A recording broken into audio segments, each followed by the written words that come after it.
26वें विधानसभा चुनाव में महेशतला विधानसभा और पोर्ट विधानसभा क्षेत्रों में अच्छे नतीजों के लिए भाजपा के वरिष्ठ नेतृत्व ने पूर्व सांसद दिलीप घोष और राहुल सिन्हा, श्यामा प्रसाद मुखर्जी प्रशिक्षण केंद्र और कोलकाता पोर्ट मंडल अध्यक्ष लक्ष्मी सिंह से संपर्क किया।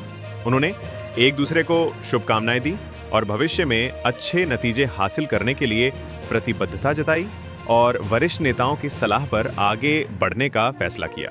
কালে দিলীপদার কাছে এসেছিলাম, ওনাকে শ্যামা প্রসাদ মুখার্জি অনুশীলন কেন্দ্র তরফ থেকে সম্মান দিলাম, সম্মাননা দিলাম। ওনার বাসভবন আমার সাথে দেখা করলাম, অনেক রকমের কথা হলো সংগঠনের ব্যাপারে, সংগঠন কিভাবে আগামী দিনে আমাদেরকে সব সাজাতে হবে এটা নিয়ে আমাদের কিছু সাজেস্ট করলেন।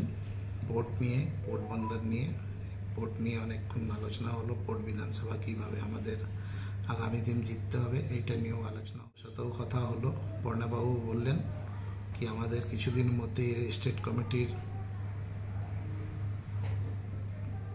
কমিটিটা গঠন হয়ে যাবে, তারপরে সব সাংগঠনিক যে কাজ হবে ওই সব নিয়ে আলোচনা করে আমরা ঠিক করব কিভাবে। কোনো নতুন কোনো পুরনো এরকম কিছুই নেই, সবাইকে সঙ্গে নিয়ে কাজ করতে হবে। আর কাজ করে আগামী দিনে 2026-এ আমাদের বিজেপি গভর্নমেন্ট হবে পশ্চিমবাংলায়, এইটাই আমাদের মেন উদ্দেশ্য।